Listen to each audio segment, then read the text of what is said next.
So hello, everybody, and welcome. It's an honor to welcome you to another exciting session of our Thought Leaders Forum. My name's Neil Fowler, and I'm Adam Smith International's Director for Programme Quality and Impact. So this Thought Leaders Forum is an evolution of something that originally started as internal lunch and learn sessions. But this year we've been branching out a little bit and going public, and this is our second public edition of our ASI Thought Leaders Forum. We're thrilled to extend that circle of learning, inviting not just our team, but a much broader audience to join us in these enriching sessions, which we hope will foster knowledge and ideas exchange in the wider development sector and bring actors together to address important and sometimes, we hope, difficult topics. Today, the issue we're focusing on is, in one sense, an age-old question of how do countries achieve economic development? But I think what's interesting today is that Stefan Dercon, in his book Gambling on Development, he really does tackle that question, the how question. A lot of thought around economic development focuses on the what, looking at specific economic policies, social policies that might lead to development, and Stefan really grapples with the how and looks at things from a political economy angle. So Professor Dercon is with us, as are a few other people. So perhaps Suvo, I can pass over to you as you are chairing this session. Welcome everyone, really glad to see quite a few people and then more trickling in. So yeah, as Neil said, as a guest of honor, main speaker is Professor Dercon, who we will call Stefan from now on. And in the book, indeed, on gambling on development is one of, has been a widely discussed, quite popular book over the last sort of 18 months, I think, since it was released, and it really reads very much like a sort of practitioner's book on development, which I think it makes it a sort of eminently accessible and really interesting read. So in today's session, the way we've set this up is we'll hear from Stefan first. Stefan, as you know, is a professor at Oxford and had over, I think, a decade with FCDO, and before that DFID in a couple of different roles. Once Stefan completes his sort of opening presentation, we will hear from three discussants who you're seeing on the camera right now. So Gayatri Sahgal, who is about to finish a PhD from Oxford and works with a couple of our projects. Neil Fowler, who is the director for impact and program quality at ASI, and Dan Pimlott, who is the director of the governance and the stability team. I think I will, at this point, hand over to Stefan. I'd like to, in 20 minutes, give you a flavor of how the thinking I have actually fits around fragile states and how you could think about, when we're trying to do development in fragile states. And then we can have a really, hopefully, good discussion about, how we then do it, how do we then act in some of these settings. So I'm going to, I can't assume that you've all know fully, the argument I'm trying to make and the framework I use. So I'm going to briefly introduce that, and then hopefully this can go quick, and then you can ask questions later on about it as well. So for me, it's always helpful to say, put it actually in context. There's certain things I think the kind of work you're doing. We've actually been working in the last 35 years in a very benign global environment, in the sense that a lot of countries have managed to reduce poverty quite dramatically. The picture here gives us these numbers between 1990 and 2017 in this case, but it's actually not that different now because of the COVID delays in poverty reduction. You get these big countries like China, Indonesia first, that's in red on the picture. Then you get India, but also Bangladesh in orange. And then you actually have the dark blue, which is actually, unfortunately, Africa, where the share of extreme poverty has gone down, but actually it's an increasingly large share, and in fact the numbers are increasing. So it's an increasingly large share of poverty in the world. Now, even there, though, in Africa, if we go to countries like Ethiopia or Ghana, we had periods of massive poverty reduction. Both of these countries, they managed to reduce extreme poverty by half. But if we then go to other places like for example, Madagascar or the DRC or Nigeria, actually poverty has doubled in numbers. So you get a big heterogeneity. And I say this thing because I want you to, in the way to think about this, say, there's a lot of heterogeneity and difference in the way things have progressed in the world, and it's closely linked actually what's been happening to growth in the world.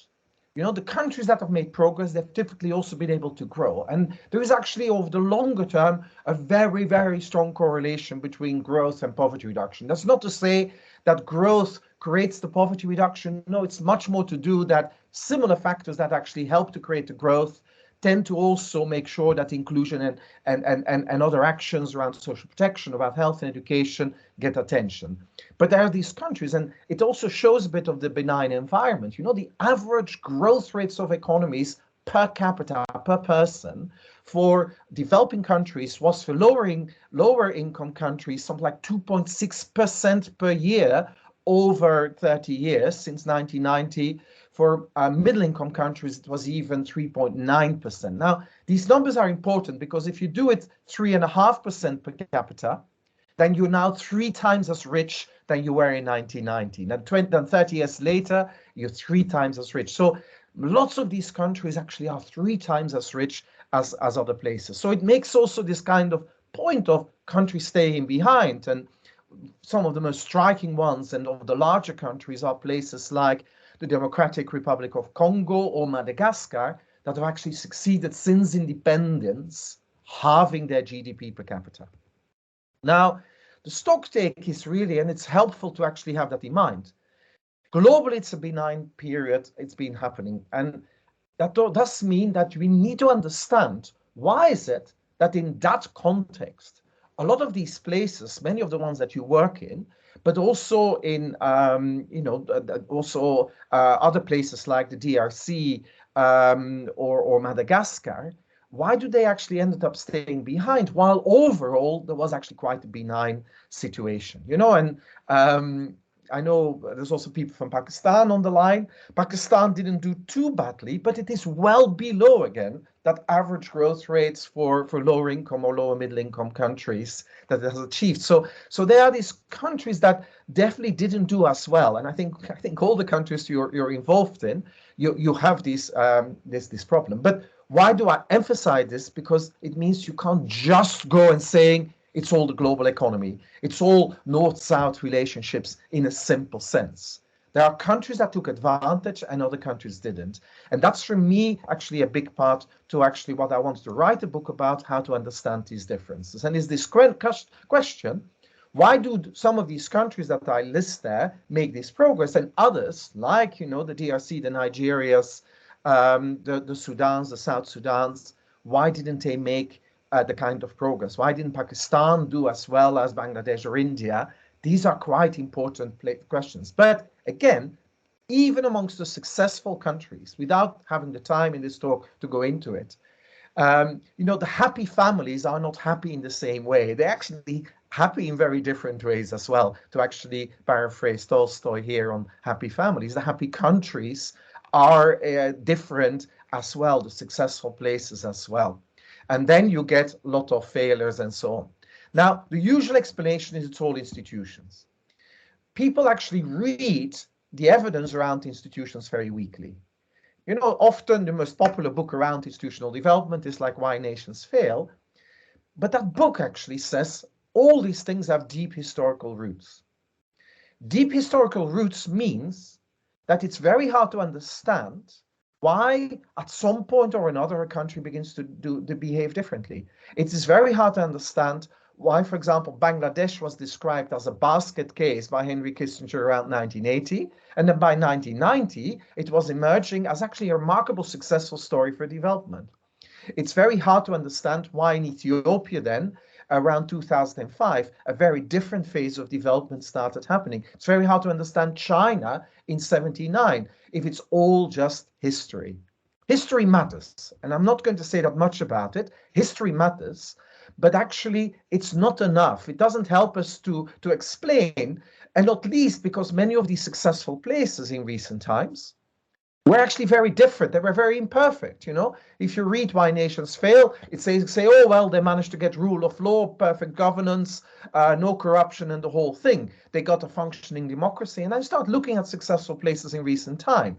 Yes, maybe they may not end up as rich as America in the trajectory they're having, but they did a really good takeoff period.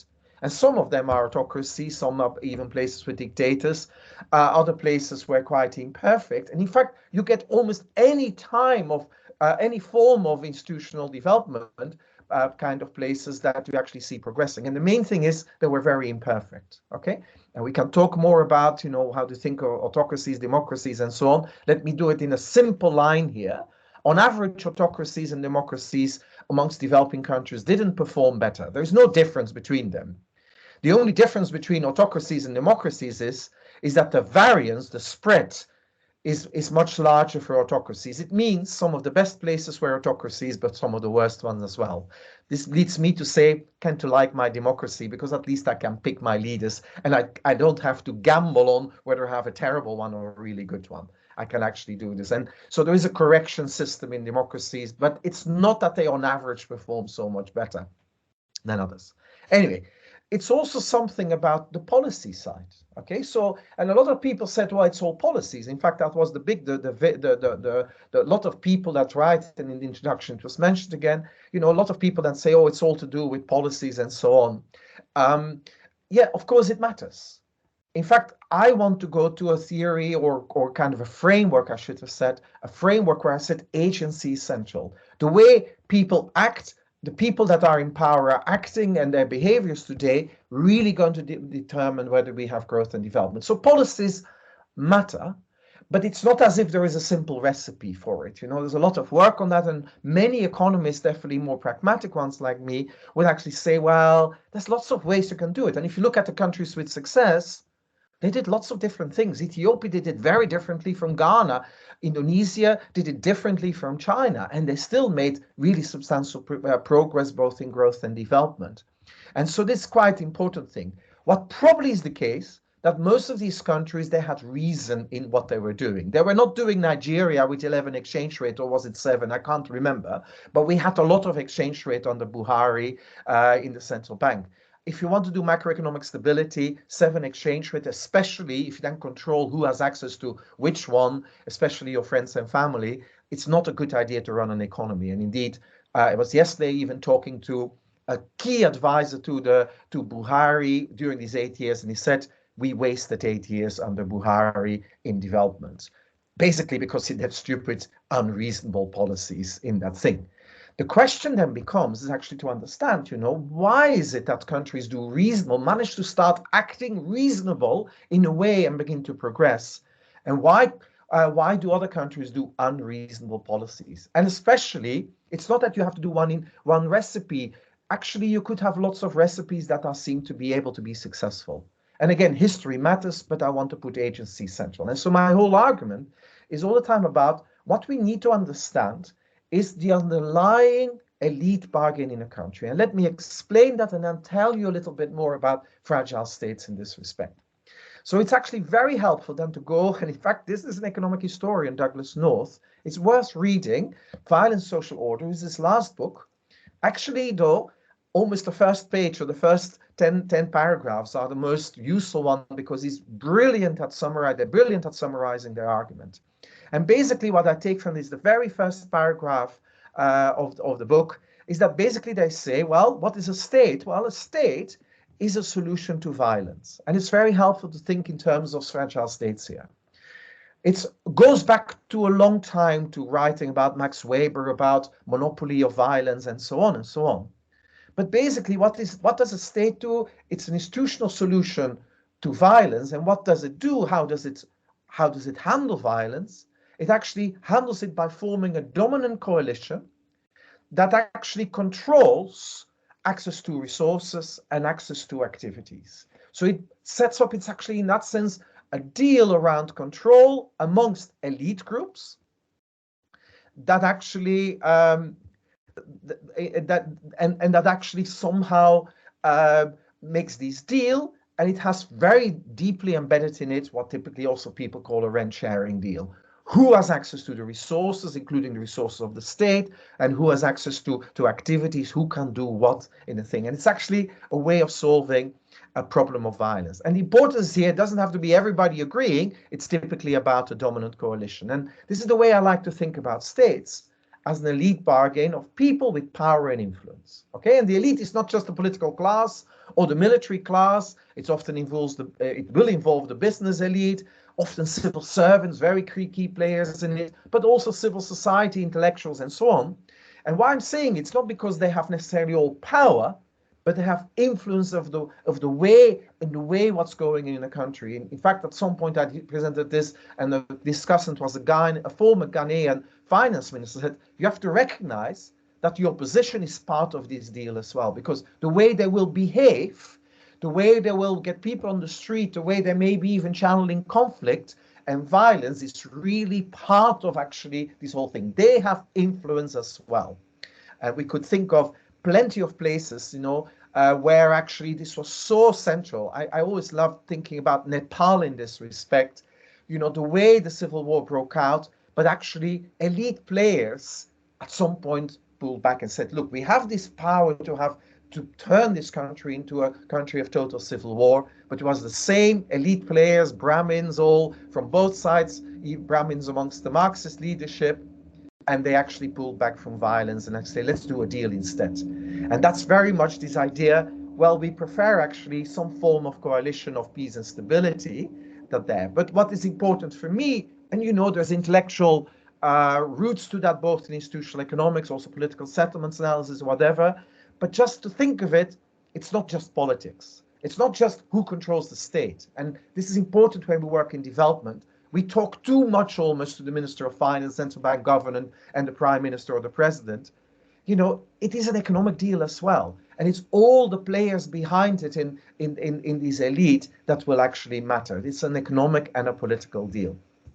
And so the nature of the state and the way we work and the state we work with is so closely linked, as far as I'm concerned, I think, in the elite bargain. I used to be an advisor in the UK government, the chief economist of DFID. I also used to work in my last job during COVID in the FCDO just after the merger, when now we learn in the UK about the incredible chaos that there was. I didn't have to learn from the inquiry. It was the most surreal period that I can imagine in the way politics and policies was working. But I can assure you there was an elite bargain, a deal between certain people had far more influence than others. The Orwellian statement, somewhere more equal than others, definitely applies. And we're learning that. And it's not just about poorer places or difficult places. Everywhere, the nature of the state, as we have it at the moment, is very closely linked. The elite bargain is central. There has to be a deal between elite groups, because that's a condition for peace and stability. If you work in a fragile state, it actually is really, really central. Let me go back for a moment. If without that underlying elite bargain, underlying some form of, however fragile the peace and stability is, unless there is that kind of underlying deal, just nothing can happen, and I'll come back to that, of course, further. The nature of the elite bargain will then determine whether there's actually going to be growth and development. And that's, I think, central also to my argument.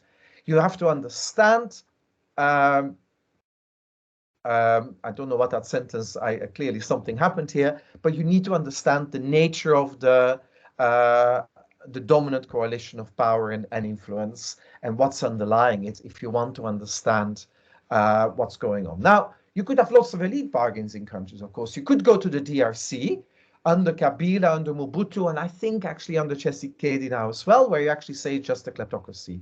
The deal that we have is just fundamentally just a kleptocracy. Basically, once you're part of the dominant coalition in the state, you have a license to steal.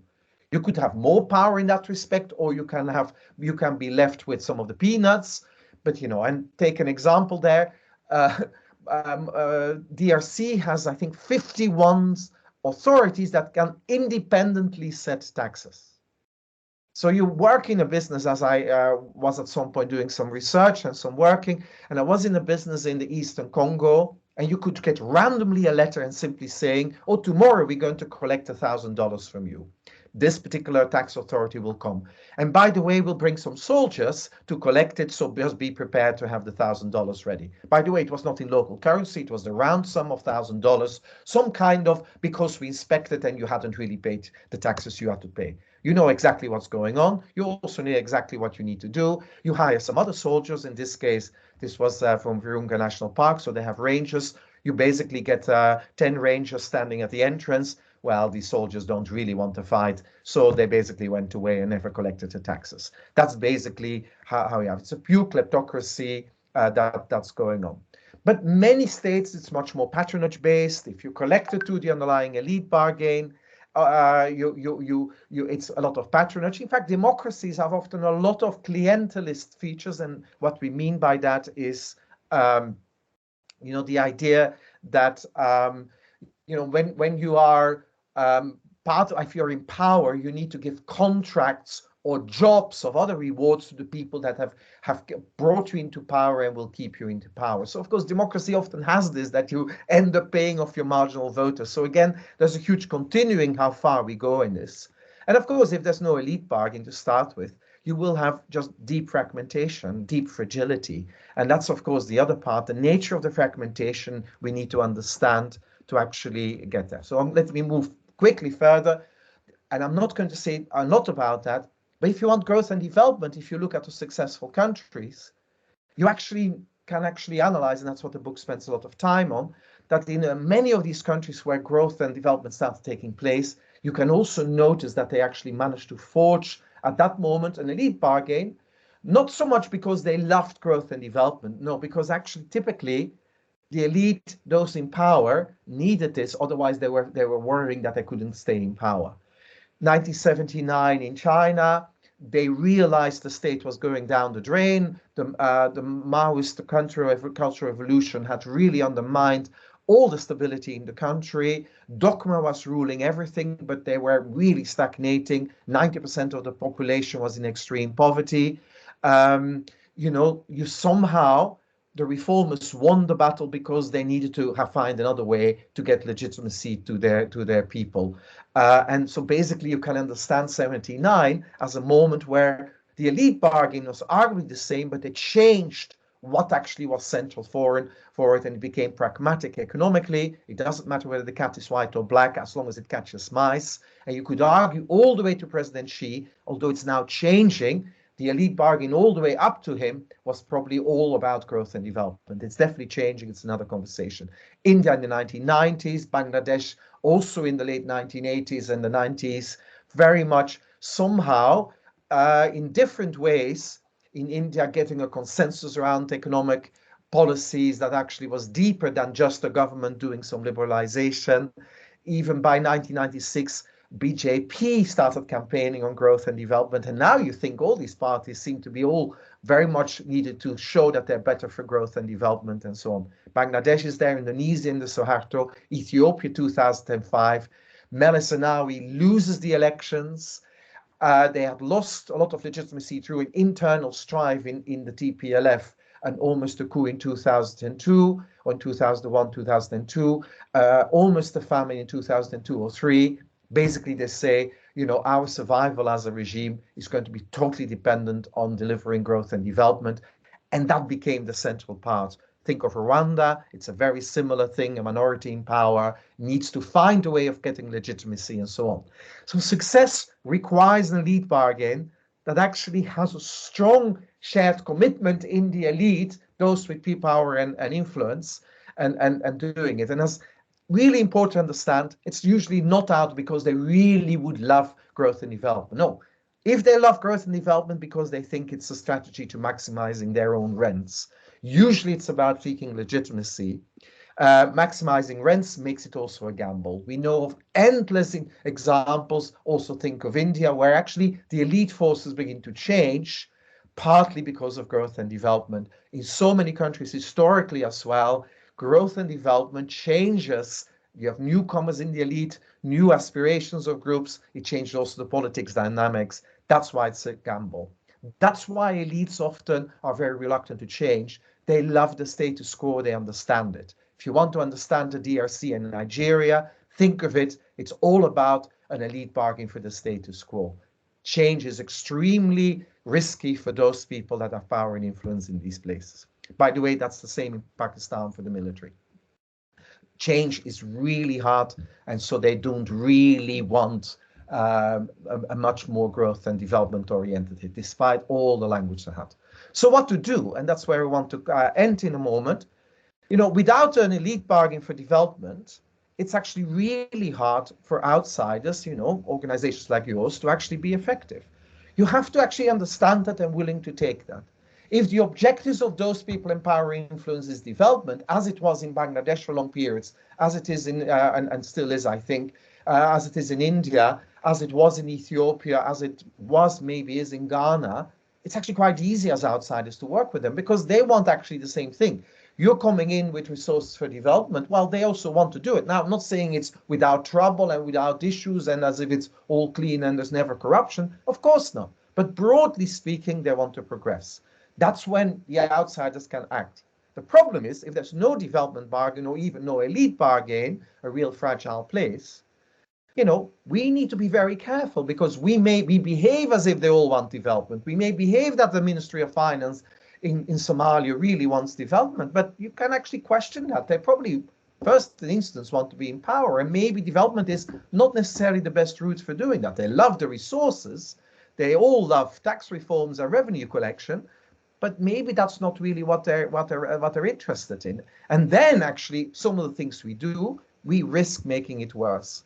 It means for me very much that, of course, I want really carefully designed technocratic intervention, but it can't be simple. You have to think about how does it fit in what the objectives are of those people in power and influence. And the question begs whether you're not going to make it worse and making even problematic. You know, if in South Sudan, for me, it's always been the most striking case there. You know, there's a lot of people, you know, I've had it and so many people had similar experience. You go and talk to ministers and they say, we're so grateful for the donors that they do all the health and education for us. Well, basically, they don't have to be bothered with it. It's the worst recipe of doing it. And you wonder about, aren't you going to make it worse in the future? I also remember, and I quoted it in the book, going and talking to a rebel commander behind enemy lines in South Sudan and going talk to them and said, look, there's all these NGOs here. What do you think of them? They all try to do development and humanitarian assistance. I said, oh, I love these NGOs. They've been here for 20 years, the chief of the rebels, local chief said, because I love them being here because they look after my people. And it means that I can just be preoccupied with the business of war. And basically, we give him an excuse not to have to try to run actually his local entity. And it's these things that we need to think about. All our actions in health, in tax and education may actually ingrain the elite bargains more, and we shouldn't be naive. What does it mean? I'm really coming to the end. What does it mean for fragile states? Well, first of all, don't appeal to Besley and Person, as the economist would recognize, some naive books about tax. Of course, taxation is the basis of state building, but it doesn't mean that every tax project is helping with state building. You know, any idea of fiscal contracts, you know, the way you do it, it has to, anything to do with fiscal things is part of the elite bargain. No wonder that often people say research has shown that actually we can work with governments, even in the DRC, to improve tax collection. You know, which government official that controls tax revenue doesn't love to get more of it? It doesn't mean you're really building the state. Of course, taxation is central, but let's not be naive about it, because understand how this taxation fits into the underlying elite bargaining at the minimum. Similarly, the status quo of fragility can be totally interest of the key players of interest. In Pakistan, it's in the military's interest to actually keep the status quo, because that's otherwise their position would be threatened. In Yemen, we can't think about peace deals without thinking about who is actually going to give in about who will control, first of all, the oil. But for example, there's a lot of players that win at the moment from cross frontline trades, some of the money transactions, some of the traders, actually the cat traders, they gain an awful lot from the conflict. In South Sudan, similarly, you know, these two big leaders, they win entirely from their shenanigans in the way of doing it. You know, they have very little interest in a real change, in a development, in any state building in a real sense, because they win most by this rent seeking. And in fact, I used to call them in the book the Salva Kiir and Riek Machar as the worst deal makers ever. They've actually learned, you know, that these days the Riek Machar is just about not kicked out. So there is a bit of a fragile rent sharing deal now going on. Similarly, I remember giving a briefing to the Secretary General of the United Nations around peace building and so on. I said, you know, you have to be willing to recognize, and in fact, he gave a very sensible reply to this, is that you have to understand that peace typically is a very ugly deal because these parties are ugly players, you know. Manker, also the Nobel Prize winner, basically says, you know, states emerge when roving bandits turn into stationary bandits. And this is the big mistake we make in all these cases like Myanmar, the transition to democracy, or in Sudan, that we forgot that actually 40, 50, 60% of the economy is in the hands of either cronies in Myanmar linked to the military, or the military directly in Sudan. You have to make the economic deal with it. It would have been looking ugly.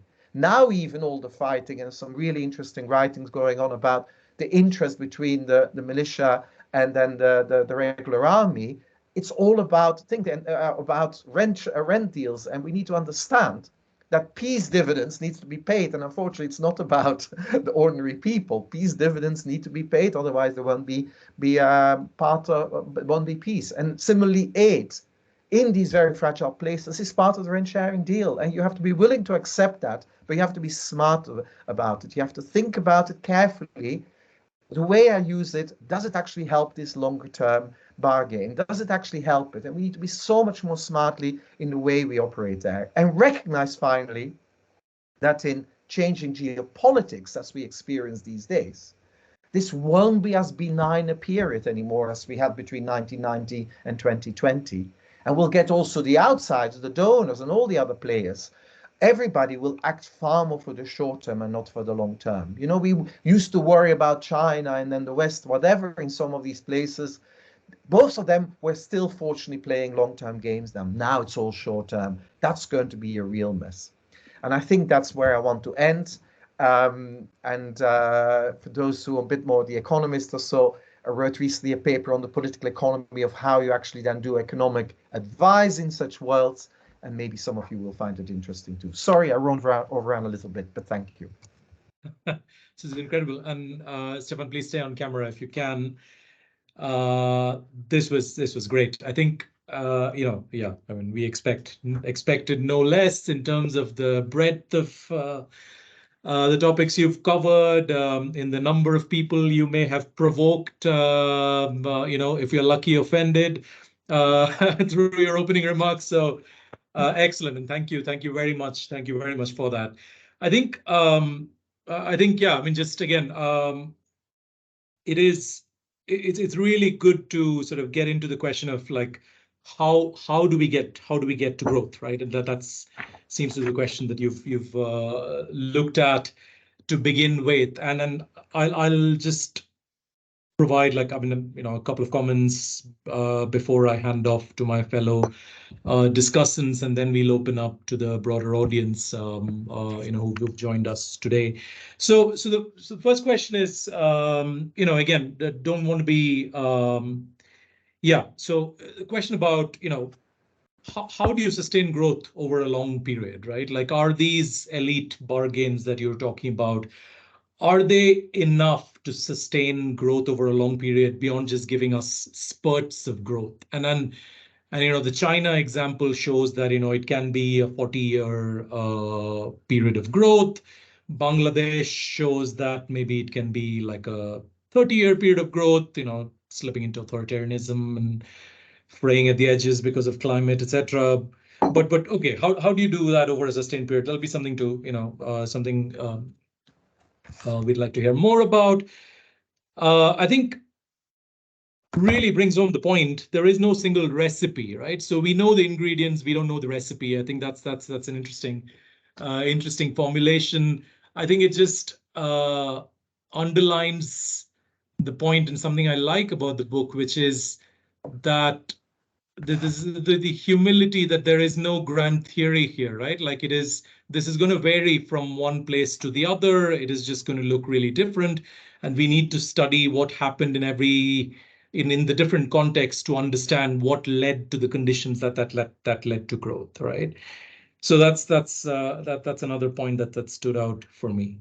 So and then thanks for mentioning the sort of the trade-off or the question of democracy versus non-democracies. I think what some of the recent research on that, the correlation between democracies and growth also show is that democracies are far better at absorbing shocks than autocracies are. And I think that's, for those of us who sort of believe in the values, I suppose it does make a difference, right?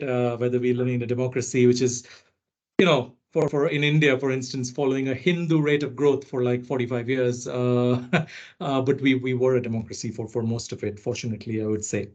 And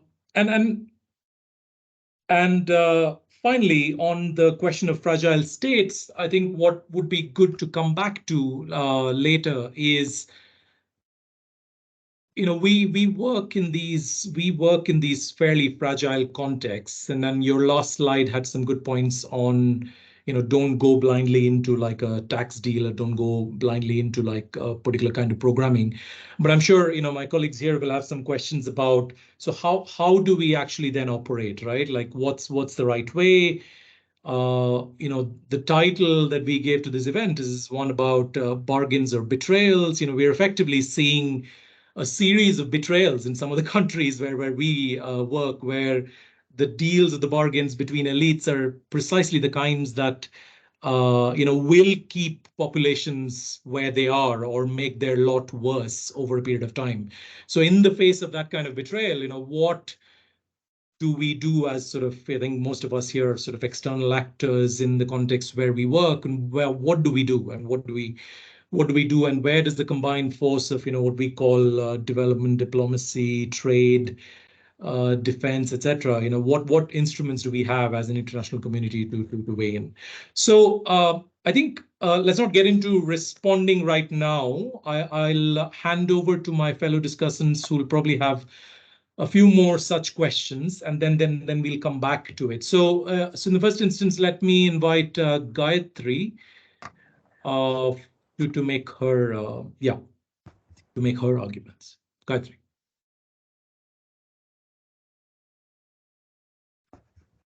Thank you so much, and thank you, Professor Dercon. I still feel I can't say it correctly straight away. Sorry. So yeah, I think this book is incredible. Because I think what it does is it unsettles a lot of what we thought of development, as Sue also pointed out. And I'm just going to run through some of these things just very quickly. The idea that there's no sort of magic bullet, but that essentially that development pathways are a gamble. And I think the point is that you emphasize so well is that, mistakes will be made, and how we learn from them, that's what's important. So it's trial and error, but it's also localization of the context that's very important in countries developing their developmental pathways. And then crucially, how the state is important, but it's not essentially political institutions. But we also need some level of accountability and responsiveness from our elites to be able to hold them to account in determining these pathways. And then lastly, I think what's quite central, I think what political scientists will celebrate is that, politics has been brought back into the center of the frame. It's not just economic policies, but it's definitely political policies and relationships between elites that count. So I just had a couple of reflections and maybe some questions as well.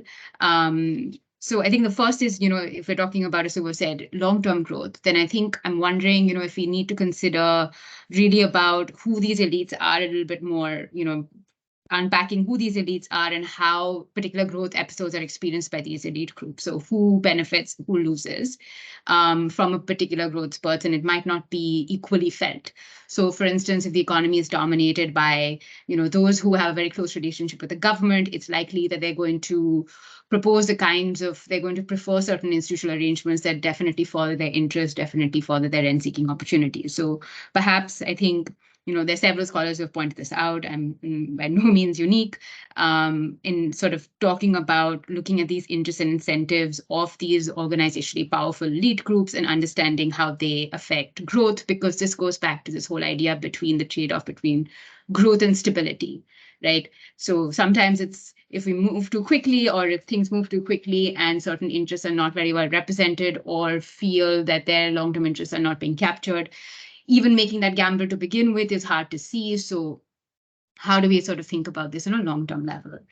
Then I think from the fragile state perspective, what is also quite key is then again, and I'm wondering, I guess, if, several scholars have proposed this kind of idea of this doorstep conditions. And I think I'm not sure if you buy into that completely, or you think that we need to be thinking along those terms. So I suppose what I am asking is, do we need to think about it in those terms? Because some of these doorstep conditions are, we need to move to like an open deals environment. So deals is fine. So to some extent, elites can continue to operate with these, have certain amount of rent sharing.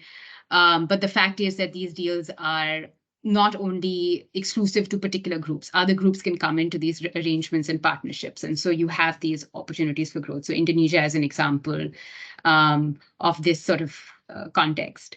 But then, I think, sorry. Sorry, can you please define doorstep conditions? I think not everybody will. Yeah, sorry. So doorstep conditions is basically this idea that, there are certain threshold conditions. If we meet them, then we are moving towards a developmental bargain. And so this idea is that, let's look at order deals, so open access deals versus like a very closed deals environment.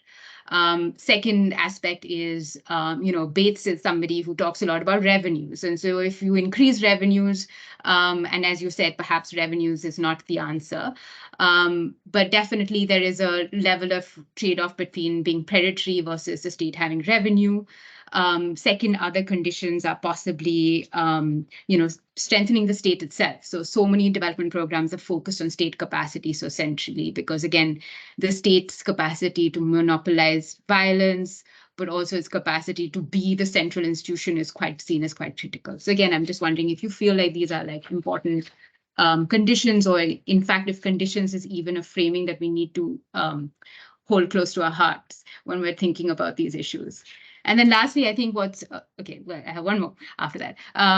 But it's about the ingredients for economic growth, as we mentioned, but it's also about, I think, the sustainability aspect and inclusiveness. So traditionally, economic growth has been done in particular ways, right? The growth story has been defined by manufacturing, it's been defined by industrialization, it's been defined in certain ways. And I'm wondering, those are not, we know now if we want to avoid complete climate catastrophe, we need to be thinking differently about the ways in which our economies and societies are producing and growing. So I'm wondering if these ingredients are changing for you also, and there are other ways in which countries are also adapting and growing. And of course they are, but I'm just wondering, like, what you see as the more so, for instance, Somalia's recent oil explorations, how should it go about this task in a way in which is sustainable, inclusive, etc. And then lastly, I think who are these elite groups again, but also, do we need this very narrow settlement between these elites, or do we need to make it a little bit large, everybody in the camp, or or this idea that it needs to be a little bit more narrow, because even I think if we take in your point about the accountability and how there needs to be in China, like there were internal accountability mechanisms, they may not be external, and there may not be civil society pressure. But what also distinguishes these governments is, the reason why you also have, opportunities for vertical accountability, not just horizontal in this way, is because then you have other ideas emerging and of what growth looks like fundamentally, who is being left out. And so those pressures can also get expressed. So I think that's where I would say the whole institutional question also comes about. Sorry, I've taken more time, but clearly I had lots of questions and lots of reflections. So thank you so much. Thanks, Gayatri. Stefan, we go on with a couple of more comments, right? And then we'll come back to you. Yeah, Dan. Thanks very much. I'll just try and be quite brief so we've got time for answering all these questions.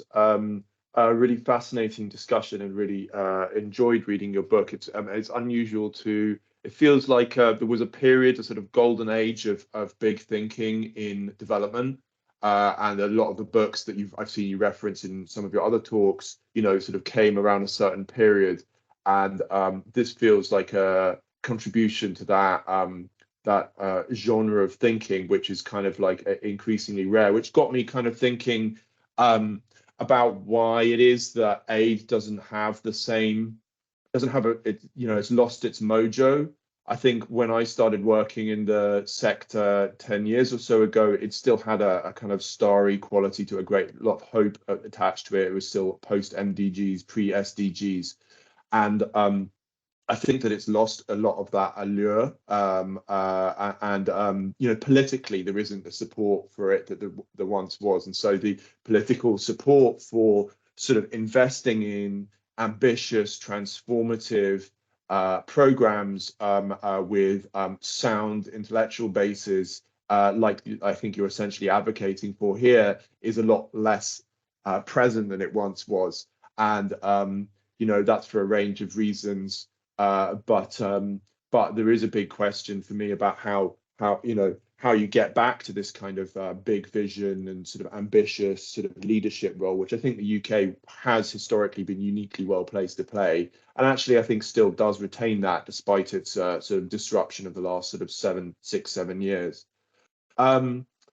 Just one thing that stood out to me about the book is you really focus on, you say at one point and several places, foreign aid can be best spent on countries with a genuine development bargain or where an elite bargain is emerging. But when you look at where the UK has spent aid in the last sort of 10 years, it's overwhelmingly not in those places. Out of the top 20 aid beneficiaries that the UK's funded, there's only about 4 that I think fit your categorization as having an elite bargain in place.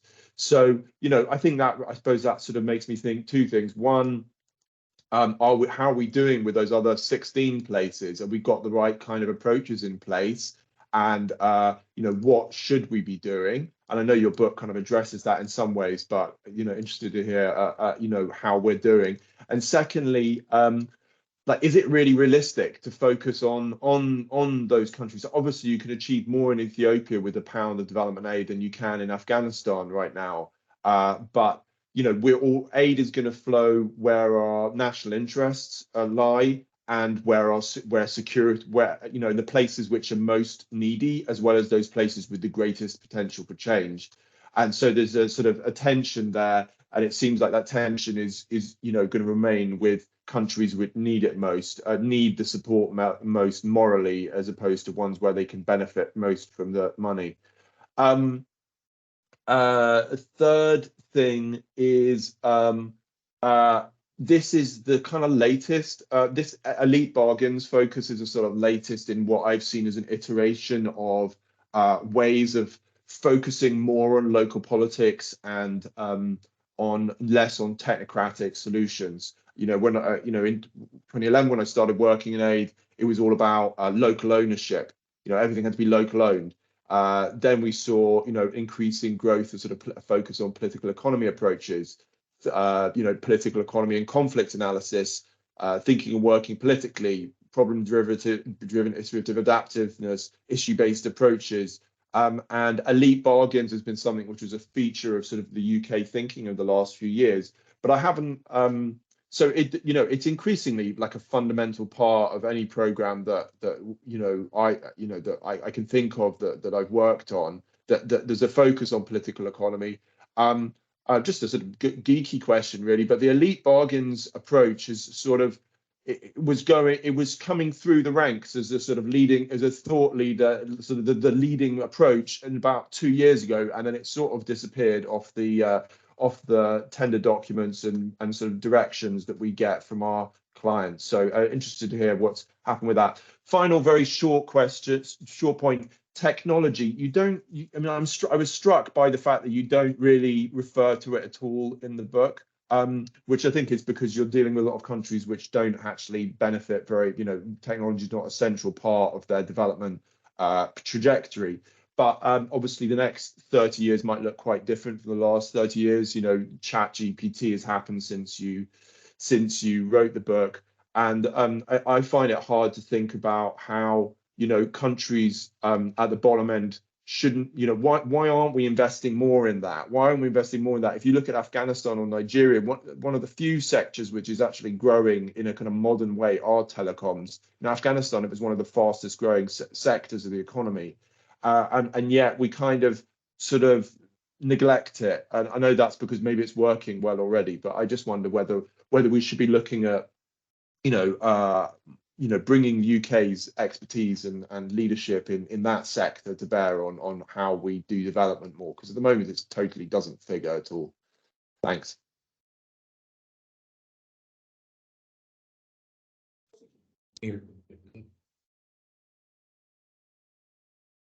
Sorry, Suba, would you like me to come in? Yeah. Yes, please. Okay, yes. great. So sorry, I'm going to pile more sort of more reflections and questions on you, Stefan. So I hope we don't overwhelm you. First of all, really enjoyed your book, and I took away a lot of positives from it. The shift away from technocratic policy prescriptions to more of a focus on how to get there, I think is very useful, very timely. The challenges, well, the thesis itself, but also the challenges, they feel like they're very much informed by first-hand experience. It almost feels like you've been in a lot of the same meetings with donors, with host country governments, and with program teams as we're in. So I thought, it really struck home with me. And I think the country examples you used were really enlightening. They were really accessible in understanding, the variety of different pathways. You didn't just look at successes and failures, but you looked at the different ways that countries achieved success or failure. So I find it a really enlightening book. So thank you. I have a few different questions for you. First of all, you spend this sort of a first chunk of your book looking at those different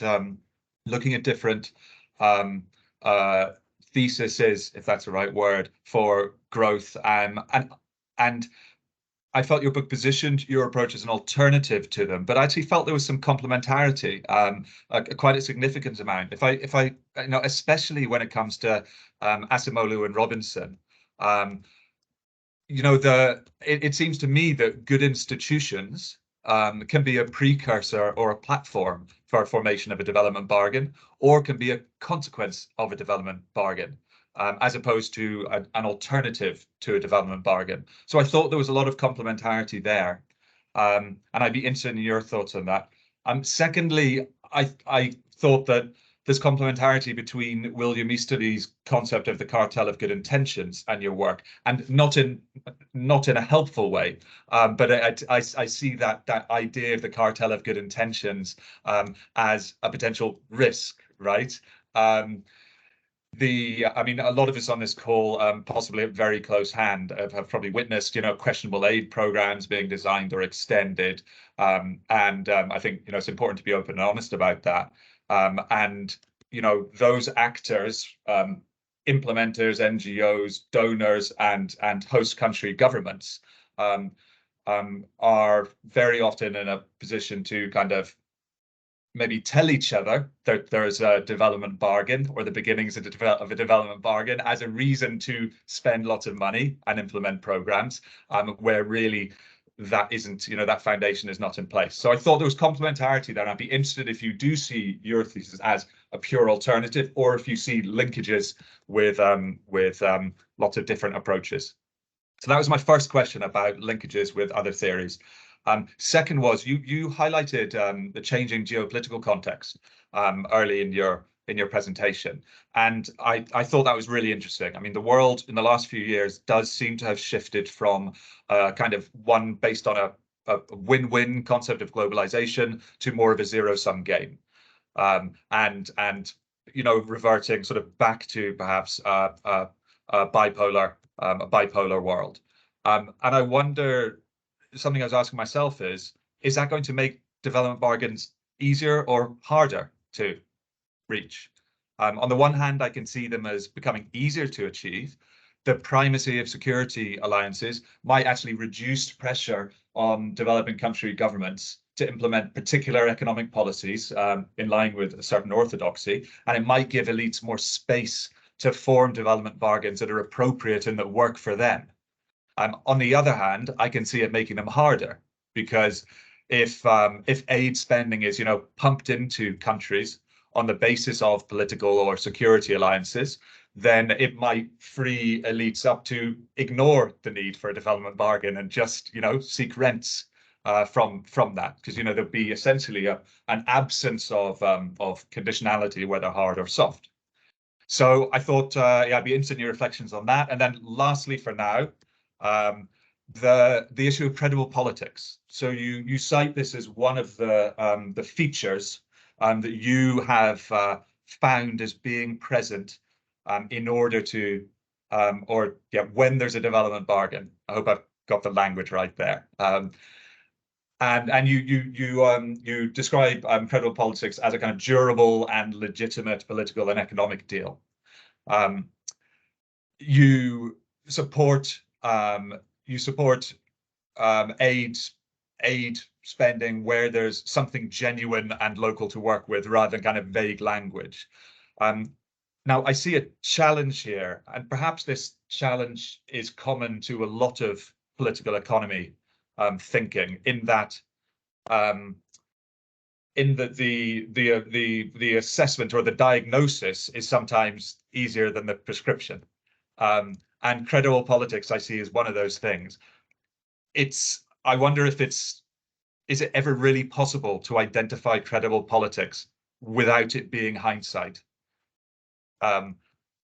So how useful is that from a practical perspective? And I do see that as a real, I see there as being real risk in development actors trying to identify either credible politics or the beginnings of a development bargain. Donors frequently crowd in to support a particular individual, ministry, province, or even country, and they can often be mistaken, right? They might not understand the granularity or nuance. We know there's a kind of mimicry out there, that people respond to donor incentives by using the right language, by saying the right things, which is perfectly understandable in order to get aid spending. But also, I think aid spending can actually upset a trajectory towards a development bargain. Donor funds or advice can crowd out the space for a locally driven bargain.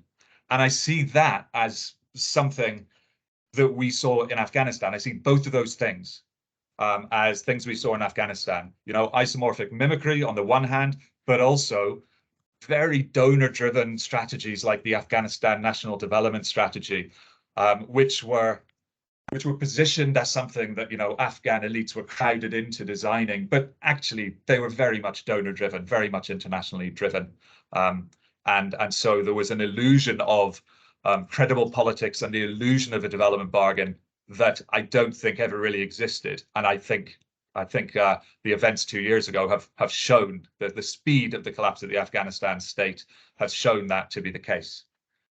Suvo, I apologize because I know you're trying to speed us along and I haven't helped, but thank you. No, it's great. We've managed to take up the full hour without getting to having Stefan respond. I think Stefan, in the interest of that, so there are a bunch of questions in the chat as well, and unfortunately, as this is an online event, there's no equivalent of accosting you in the hallway after the event is over, unless people can stay on for a couple of minutes. But if you want to just say something for take a couple of minutes to respond to the broad theme of our reflections, and then I'll kind of relay on some of these questions that have appeared on chat. Over to you, Stefan. You are on mute. We cannot hear you. I wanted to say that I've already also taking notes on the question on the chat. So actually, why don't I do as much as I can, and now we can maybe have a round of any other things. And that's great. Yeah, I mean, there's a lot, and if I'm really honest, I've noted now 21 questions between all of you. So that's not not necessarily a recipe for quick success. But let me try where I feel I can add value. So actually, I want to start with your question first, Sujit, to actually this big question, about sustaining growth and so on and so on. And just, anecdotally, yesterday I was actually talking to a bunch of people on a fellowship from India in Oxford here. So some kind of 15 people, all very well connected, both top civil servants and others and whatever. And I did actually, exactly said there the following, is that, you have these phases of growth. But then if you start looking at success, and I was alluding to China, for example, it's not as if from 1979 all the way up to President Xi, we have exactly the same. They needed to re-strike these elite bargains. Remember, 89, Tiananmen Square, they had to rephrase this entire elite bargain that they had to, in fact, the former Prime Minister died not so long ago. And so there's some of these people who are key players there. So it has to be reformed. Elite bargains have to be renewed. Okay, so if you want to do in a very naive way of doing, how do we link all these kind of political economy theories to things that we talk about, some as middle income traps? It's often very much that we actually get to a stage where there is in progress and then there's new groups that capture the growth. Actually, if you think of in Bangladesh, it's definitely one problem in the industrial policy where the government, big players, they were never in politics when they started. Now parliament seems to be full of them, and they're blocking all the kind of trying to move to alternative ways of doing industrial policy. So that's one of these big blockages now.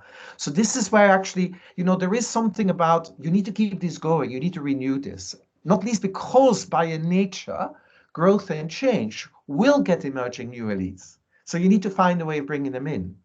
And I got this group very upset, apparently, I mean, in many ways, very positively, because I basically said, look, what will happen in India? And I said, well, Lan Pritchard forever has been saying it will collapse every year. He's been saying it's so institutionally weak, this whole elite bargain there, the whole institutional setup, so it will collapse. I kind of said, but I said, look, within 10 years, it will have to renew. You'll have to go for new waves of reforms or whatever. And apparently, there was a Modi spy in the room, and later on I got messages, wow, you really ruffled some feathers there, and it went back to the embassy even, because, how could I question that Modi can't do 50 years of growth in the way he's doing it? And it's actually, this is the illusion that you allude to, this kind of, you need to correct at some point, Modi shouldn't be there forever. And it's one of these dangers as well, touching on the democracy point. So then get a couple of the points here that, without giving full answers here to it, okay? So this is a bit like, about accountability, yeah? So there's questions about, who is included, who is not. And I'm glad that a few of you raised it, because it's in the book, it's quite an important part, and I didn't talk too much about it. But the learning part is really important, the ability to actually self-correct. And this is, of course, a big problem also with autocracies. They often have there's no mechanism of correction unless you really start building it. And China built of internal accountability and actually made it, relatively speaking, quite inclusive, relatively speaking. What I mean by it, the Communist Party of China actually functions quite well. I mean, President Xi is trying to really block it, but it worked for a long time quite well. 7% of the population is a member, and these guys have to prove themselves within it, and there is accountability processes there as well. So you need something there.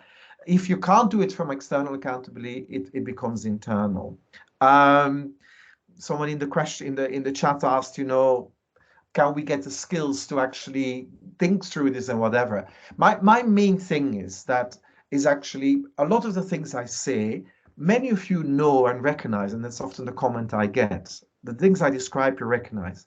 One of the problems we have, and I especially with the more technocratic type of organizations like the World Bank and so on, is like during the day when they do their projects, they turn total technocratic, and then in the evening, over a beer or over a cup of tea, they keep on talking forever about the politics and all the things that blocks it. I'm just simply saying, make it your day job as well. Understand that you as an aid agency, as an outsider, and it touches on many points that were made, you are an outsider coming in, you're part of politics because you come with the might of money and whatever. and just think through what it all means and how you're being played and how it is and who are the spoilers and so on. And so build it in. So it's not about do political economy analysis, but actually think through what it means for the way you act, which is my thing. So the answer to all the things that I said is not do more political economy analysis. The answer is actually try to apply it for once rather than just having it shelved on the thing and then do your normal stuff. Try to think through how it works through. So so Gayatri had all kinds of deep questions, and I can't do them credit. Okay, there are things, but let me sketch a little bit. So you meant like how do you respond to the rent-seeking incentives? They're still there, and maybe someone it touches upon this idea. Sometimes you meet a minister, a politician, someone who wants to change, and it came with the last point as well. We suddenly pour into and put a lot of effort in particular type of people. Meanwhile, there are all these other players with deep rent-seeking incentives, and we're just naive that we think it's not there. So the main thing I think that I want to make sure people learn to take into account, it's never about one individual. When I talk about elite bargains, it never is about a well-meaning finance minister. Okay, it never is. You have to ask yourself who's behind that. Because the problem with growth and development is that it actually is a collective action problem. And you need, so in a game theoretic sense, you need to have a dominant, if you want an equilibrium that is actually quite benign, you need to have a dominant coalition of players that wants to settle on that equilibrium. And so you need to have quite a broad group wanting to settle on that equilibrium. So it's not about, oh, there's a window of opportunity, pour all the money in because he wants change, okay? Take Niger, very familiar. I did spend 3 weeks in Niger in November, not knowing very well. I met several of the ministers. I didn't meet Bassoum in the end for some reason. Unfortunately, it got cancelled. But, you know, I got to know a lot about what Bassoum is doing, a lot of what the business interests were doing. My God, once you were sitting there, and I did write some notes in French on it that were published by Lasdell, by the think tank there, that actually, you know, it felt incredibly shallow. You know, Bassoum just was the first Nigerian politician that had learned to speak the language that the Anglophone donors wanted to hear. Girls' education, all the kind of stuff. All the others thought it was always the French that they had to do. And the French, I'm sorry, you couldn't rely on because they were going to do their own thing anyway. So you didn't need to say anything. But if you want to have the Americans and the Brits keep on being involved, you have to say the right things. And Bassoum had learned to say the right thing. His one weakness was he didn't speak English because he could have got far more money and whatever. But the shallowness of the underlying elite bargain was so weak. It was so little, and say, what do we see, what we did? Oh, we can't go and see it because the security doesn't allow anyone to go and have a look at anything, and so on and so on. Actually, nobody really knew what was happening in the country. Nobody knew what was happening amongst the elite players. I happened to be staying in the family of one of the advisors of the Prime Minister, who himself is now very connected to UK business that is investing, or I'm saying too much now, investing in a lot of natural resources there. And you say, okay, this all the neighbors were all these elite players in the La Francophonie, the kind of that settlement there. And it was kind of amazing. These guys, there was no intention to develop this country. I'm sorry, there was no intention. This was all just set ourselves up for with lots of friendly faces and the right thing. I'm not saying he was wrong. He tried to do something, but it was all words. It was not deeds. And so you kind of, and in the end, because there wasn't a dominant coalition, as we saw, it was proved to be deeply fragile. So then again, what you do, and that is a little bit, you know, Gayatri asked about doorstep conditions, and a lot of questions came about aid and so on. So one of the problems we have with aid, you know, look, and I was still quite benign about it in the book because, you know, I can't call myself a total hypocrite because that's not very helpful. I should maybe do it because I sat in the system for a lot of years. So in a sense, I'm very ambivalent about. You know, coming back on the very last questions, it's not Bill Easterly that's the answer. You know, the guy is too grumpy and too self-serving for me as well. I'm sorry. He was part of it for 20 years, you know, not even for 10 years. And he's now denying all, and he was totally part of it. So there's more hypocrisy there. There's a bit of hypocrisy on my side, I will admit to it. And I still think, you know, do I want to give up or not? And on a good day, I don't want to give up, and on a bad day, I want to give up. Because we actually don't really ask ourselves. We ask ourselves, how shall we do this? We don't ask ourselves, oh, should we do this? And actually, I think like in Malawi, I say we shouldn't do it. I mean, there's places where in the world where I say, look, we shouldn't do it. It's harder where the pressures in the fragile places, where it is so fragile, and if you say doing nothing may indeed be terrible. But in many of these places, doing nothing may be better than doing. And so, you need to kind of, I don't want to turn into into Taoism too much, but not acting may sometimes be better than acting. And so it's an important thing to keep in mind. And so the problem is we start, what shall we do? Rather than asking sometimes. So the same with doorstep conditions, that's sometimes hope over experience, or hope over reason. And I also don't like a little bit that language. And to be honest, I don't use the open and close thing, because there's so many lines in the Douglas North book that I really object to, like 34 countries have got it sorted and the rest of the world hasn't, and so on.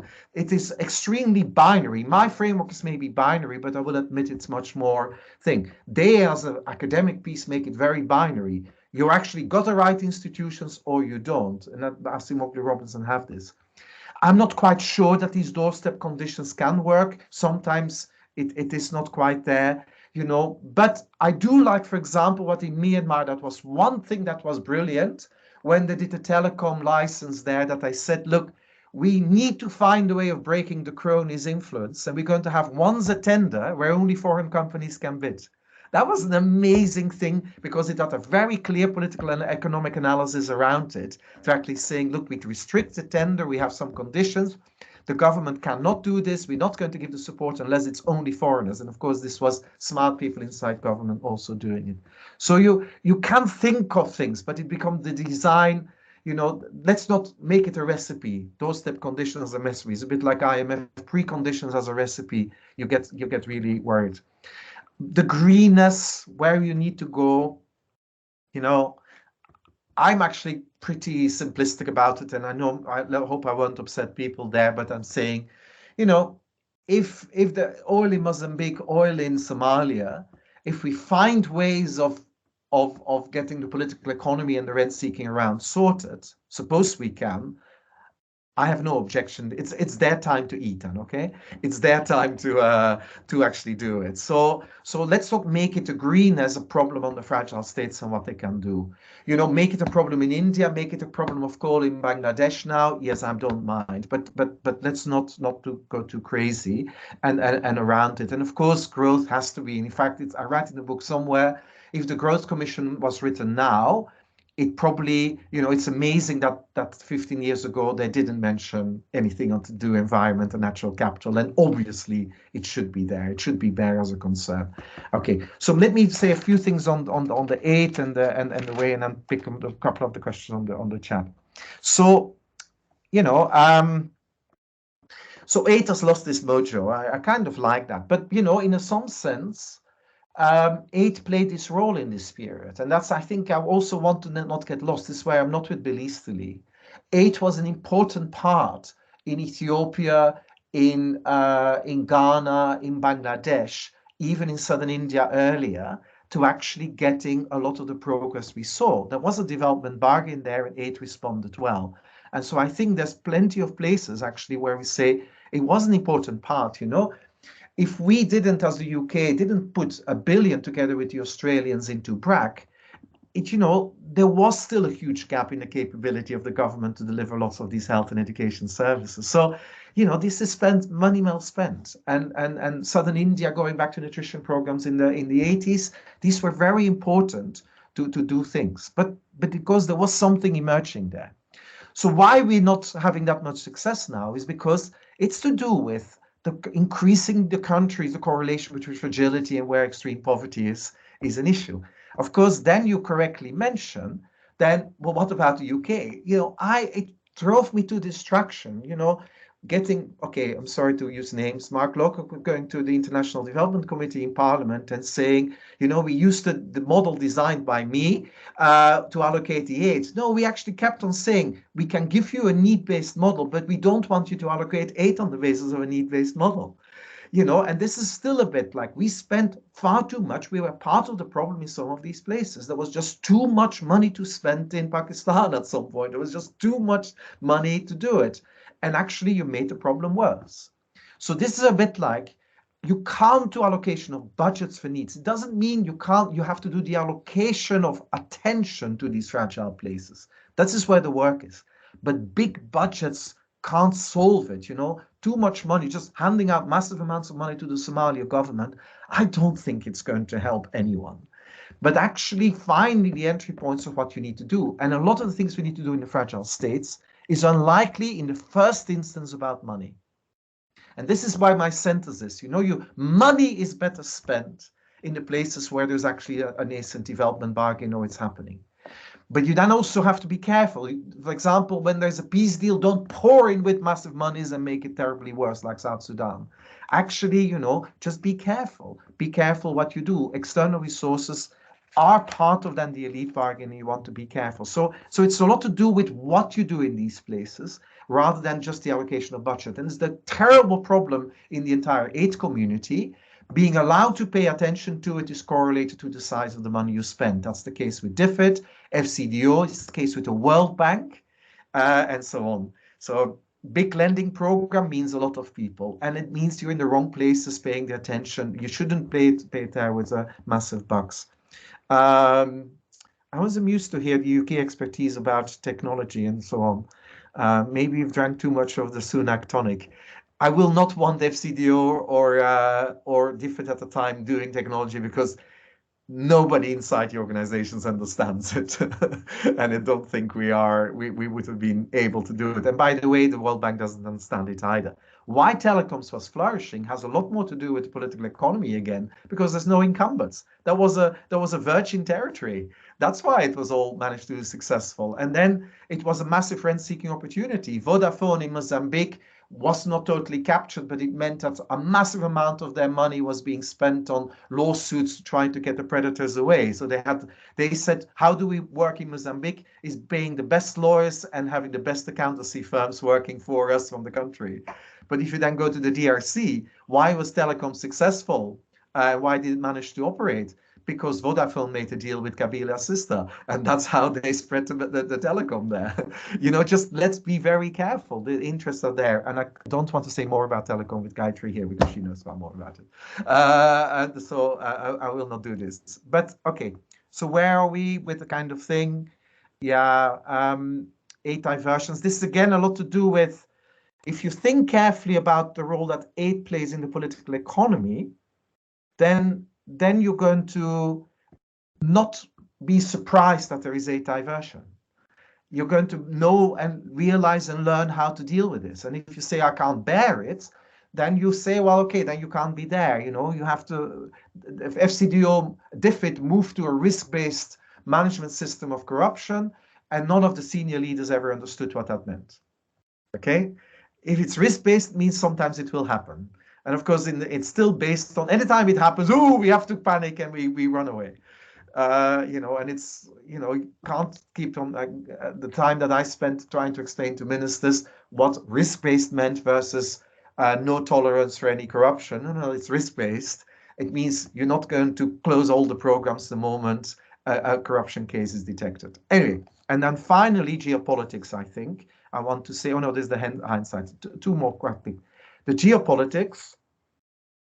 So it's an interesting thing there. It was in the questions, how it plays, how it may have played out, say, in Arab Spring and so on. So let me, for the moment, say on Arab Spring, is one of the reasons why I'm so cautious in saying what we need is pressure from below, because it will always work. Arab Spring is the time when Why Nations Fail was written, and they made massive amounts of money. Jim Robinson is a good friend of mine. He basically went on tours in the Middle East. Everybody wanted to hear the book, and it was massive amounts of money being made because, it's the moment. But actually, in the end, the underlying elite bargain was renewed, and with a massive capture. And many of these countries are worse. So if we don't think carefully about these kind of things, this is maybe a place also where I deviate a bit, like, why this is complementary. Maybe it's the missing chapter in Asimoglu Robinson, where they because the entire evidence base that they're using is all about the historical basis. And they don't understand, they can't explain why 1979, why in Indonesia in the 1970s, why Bangladesh in the 1980s. These historical factors can't explain why 1991 in India, the change in the economic policies. You need something about the agency in there. Jim Robinson tells me, I was talking to him actually last week, say, we don't really have good analysis, good evidence. We can't really describe, we can describe that with hindsight, but we can't really analyze it and say, well, it doesn't mean it doesn't matter. And then to come to these questions about, you know, how do you identify? So it's clear that if we do something historical, then I can go for data for 1960s and 1750, and I can explain. And of course, academically, I don't consider my book an academic book, because I think I still describe more than I can actually provide the framework for predictions, what's going on. If I may put it in very positive ways, I can't do that prediction. However, I think I can learn by making it very localized, very contextual. I think practitioners like the people on the call, you would be able to say, each individually, if you work on Pakistan, if I see 10 things happening, I really think something is changing. Now, not one necessarily write down the same list, but this is how I think about it in pragmatically, is basically thinking about, you know, in a Malawi, in a Somalia, what would I begin to need to see to actually having a confidence that's beginning to happen? And sometimes maybe 3 things or 2 things of that list will happen. Maybe 3 things. I would never put it as conditions, by the way, because then there are 7 low-hanging fruits that are there. Why do we call it low-hanging fruits? Because, of course, there are no consequences of it.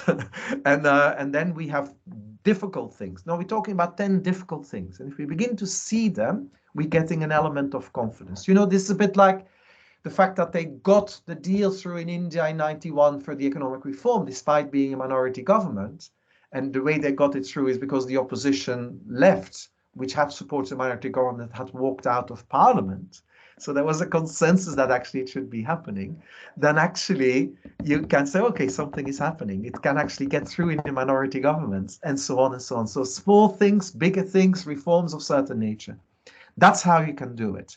But you can't do it in a simple predictive thing. And on the final, I come back on the geopolitics. Will it be easy? Will it be worse?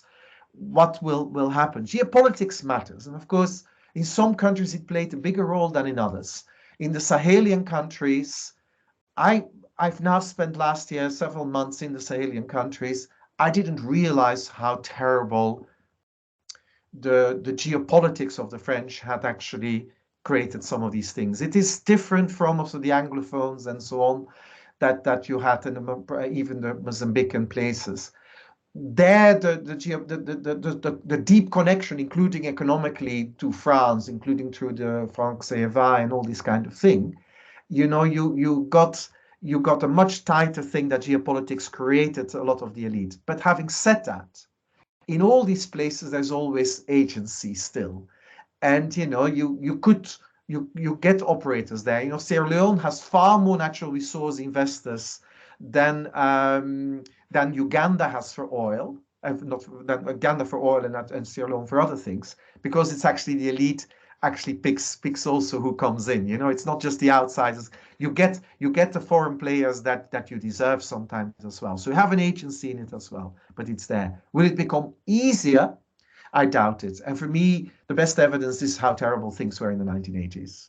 You know, the last time we had such a bad thing, the geopolitics playing. So I like to be optimistic, but I doubt it, because it's so much easier to spoil. It's so much easier to get allies for spoiling, you know, because geopolitics, it wasn't so important. So kind of spoilers couldn't really make a deal easily with the French or with, well, I mentioned the French, maybe they could with the French, but with very few other players, they could have made a deal with the Americans or the Germans or whatever. Now, actually, more of these deals can be made, including the Chinese will become much more short-term than they were. And so I think it's a big risk. So I'm going to stop there now.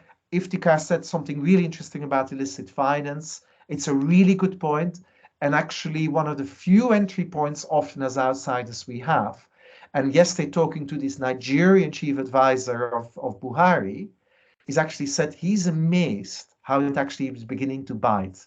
how several people are refusing to serve in the current government of Tinubu because they become a politically exposed person in London, and they actually decided not to serve. Tinubu has a problem getting his teams together, and it's a lot to do with that.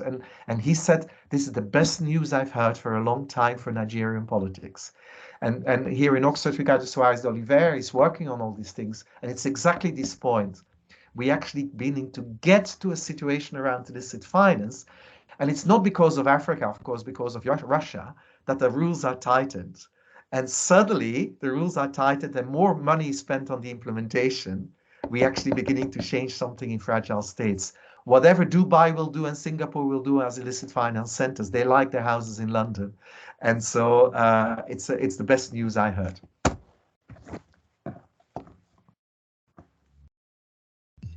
Great. Thanks, Stefan. I think you've picked up most questions from the chat. I think there were a couple of questions around sort of rent-seeking, corruption. You know, when do these elite bargains basically just become? Yeah. So, shall I take that quickly? Yeah, sure. I'll do that. Yeah. And so I also want to do, because I said something and I saw immediately in my face someone questioning where the global actors really working for the long term and whatever in this benign period. What I meant is, because there was less rivalry, you know, in a funny sort of way, it wasn't the end of history as Fukuyama predicted, but funnily enough, there was less incentive for G7 players, for China, to make this the battleground for their interests. And so there was interest, and we're not saying that we went away. And the French actually, I think, missed that window of opportunity in the Sahel, if I'm really honest. They kept on playing their old games. And actually, you know, there was somehow. So it was a more benign opportunity. Put it simply, someone who wanted to do something on aid was not constrained, you know, the geopolitics. We were not putting rules of how we should be spending aid. It was actually a bit more benign and a little bit more space to do the right things. Let's put it like this. But of course, they were still doing it. So it was not, and in that sense, they were slightly more longer term because they were less interested in it. And, you know, think of the globalization phase. That's actually the best example here, that you said, look, it's in both our interest. Yes, maybe in due course it will backfire, but we're not going to curtail this because of short-term objectives. Now we're in a phase, kill off globalization, because we want to really try to put pressure on everybody and the whole thing. That's what I meant. Then on corruption and the whole thing. So in a way, my framework, it's maybe easy for me to say, but I don't use the word corruption much, because I do think that you know, a lot of the elite bargains are in some form clientelist. You know, basically payments need to be made to keep in power and so on. So clientelism is a useful framework because it can be encompassing the US with all the lobbying and the difference between the US and our political system, where this is all money talks in politics. And in any country, politics and economics are connected. So you have a broader sense, and what in some cases is corruption, and in other cases it's actually, even in Nigeria, totally legal diversion of resources. You know, if you don't spend on certain things, if you only spend on free university education, not on primary education, that's not corruption, but it's simply still the wrong thing to do in the way that we like to think about it. So broadly, so corruption becomes a symptom, and it's a bit too easy then for us as well to call it that, because you have to understand what system is being played out. And then we're getting into slightly trickier domain. And this is why what I wanted to articulate with this idea is, in the elite bargain, growth and development a strong enough incentive. And it's a really interesting here in a very narrow sense. Think of Indonesia. Indonesia stayed a very corrupt country, and it still is. But the way you can think about it is that the old elite, that after independence, grabbed a lot of the interest, and they probably also collaborated. But anyway, they grabbed a lot of the interest. Even under Suharto, that wanted to encourage investment coming in and doing all the things for growth, he played entirely the game also of patronage politics, and he allowed the old elite to control the oil interests, for example, and the Petromina and all these holding companies. So corruption was condoned as part of the elite bargain. It was actually part of it. Now, there's an interesting thing that even his wife was called Madame 10%, because her name was Tien Cent, and cent is in Dutch the teen. Sorry, tien is in Dutch. Teen, sorry, 10, sorry, tien, teen, and then tien. So it was Madame 10%. So I should learn to tell my stories well. And but basically corruption was there. Her family side would capture massive amounts. But funnily enough, there were enough incentives for growth, and new actors were allowed to come in. And in some sense, he sowed his own downfall. That by 1997, lots of other forces were there that actually kicked Suharto out. And then actually, it's not corrupt, but it's there. So it's all module, and so this, my appeal would be, if we will focus on corruption, let's try to think about the corruption that holds fundamentally the country back. I'm not saying that I ever want to condone corruption, but if we want to make what corruption do we make the priority, is to really think through it. So in Nigeria, it is the grand corruption that is the big problem. And you focus on that, and you don't try to focus on the petty corruption or even the official that takes a little bit of the money. If you want to go on the systematic one, and can't ever explain it to our ministers and now even our senior officials in FCDO DFID, but that's what I meant. So you try to think carefully about it. Now, and so if you think the Somalia case was put in, think carefully about, okay, to what extent are we creating now more and more aid as part of the rent sharing deal that actually is just lining the pockets of a small group? Or is this saying a price maybe we should be willing to pay to actually other things that can happen? And be very careful with that analysis, because it's such a slippery slope. It's such a slippery slope to go there. I think that's roughly it, I think. Yeah. Thank you. Thanks. I think we're just over time, but we'll just, we'll wind down, conclude.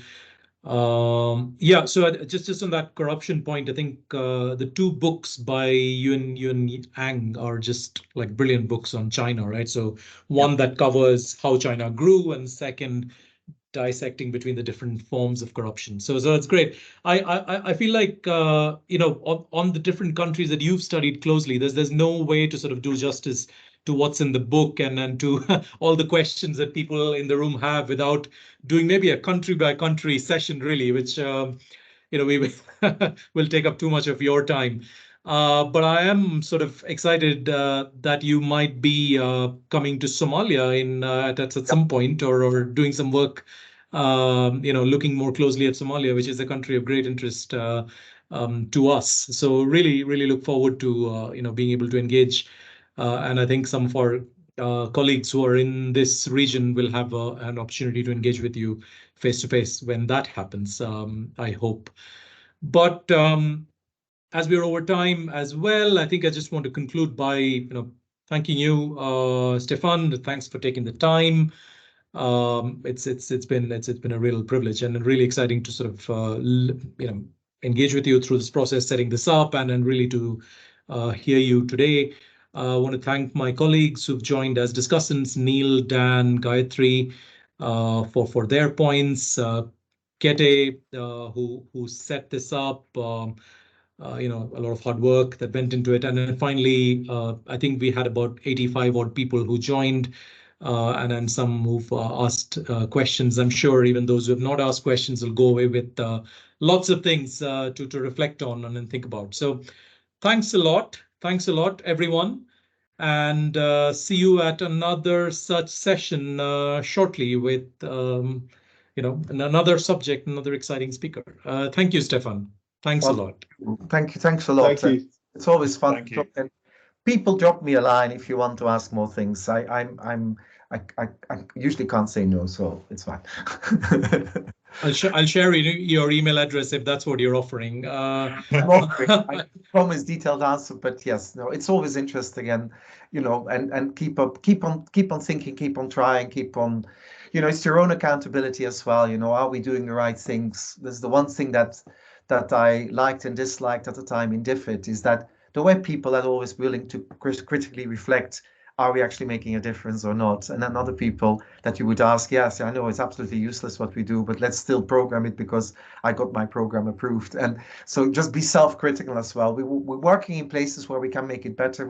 Can also make it worse. And so be self-critical. That's my last piece of advice. Thank you so much. Thank you for all your time. Thank you so much. Thank you very much.